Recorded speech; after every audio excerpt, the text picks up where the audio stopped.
वाराणसी की कथा।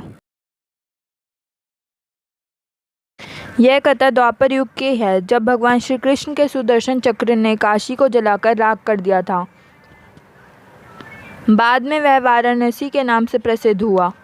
यह कथा इस प्रकार है। मगध का राजा जरासंध बहुत शक्तिशाली और क्रूर था। उसके पास अनगिनत सैनिक और दिव्य अस्त्र शस्त्र थे। यही कारण था कि आसपास के सभी राजा उसके प्रति मित्रता का भाव रखते थे।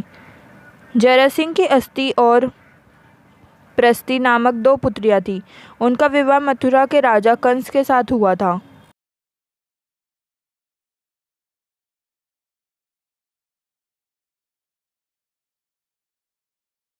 कंस अत्यंत पापी और दुष्ट राजा था। प्रजा को उसके अत्याचारों से बचने के लिए भगवान श्री कृष्ण ने उसका वध कर दिया। दामाद की मृत्यु की खबर सुनकर जरासंध क्रोधित हो उठा। प्रतिशोध की ज्वाला में जलते जरासंध ने कई बार मथुरा पर आक्रमण किया, किंतु हर बार श्री कृष्ण उसे पराजित कर जीवित छोड़ देते थे।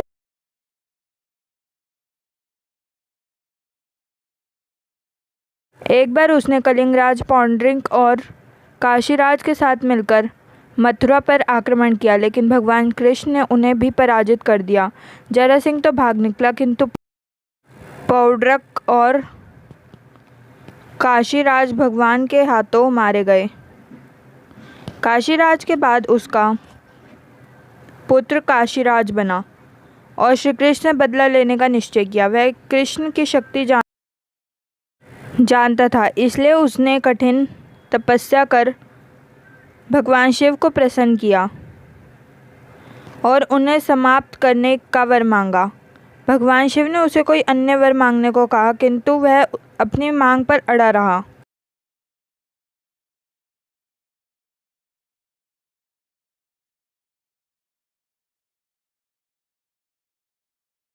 तब शिवजी ने मंत्रों से एक भयंकर कृत्या बनाई और उसे देते हुए बोले, वत्स, तुम इसे जिस दिशा में जाने का आदेश दोगे, यह उसी दिशा में स्थित राज्य को जलाकर राख कर देगी। लेकिन ध्यान रखना, इसका उपयोग किसी ब्राह्मण भक्त पर मत करना, वरना इसका प्रभाव निफल हो जाएगा। यह कहकर भगवान शिव अंतर्ध्यान हो गए।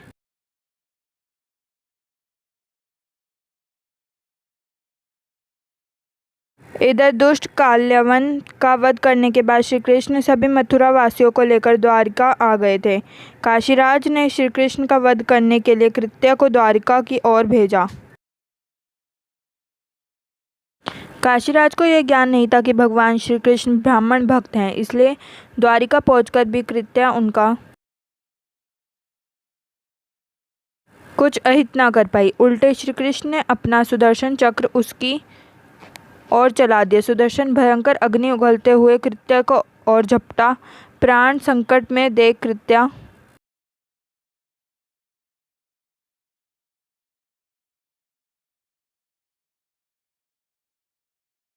भयभीत होकर काशी की ओर भागी। सुदर्शन चक्र भी उसका पीछा करने लगा। काशी पहुंचकर सुदर्शन ने कृत्या को भस्म कर दिया, किंतु फिर भी उसका क्रोध शांत नहीं हुआ और उसने काशी को भस्म कर दिया।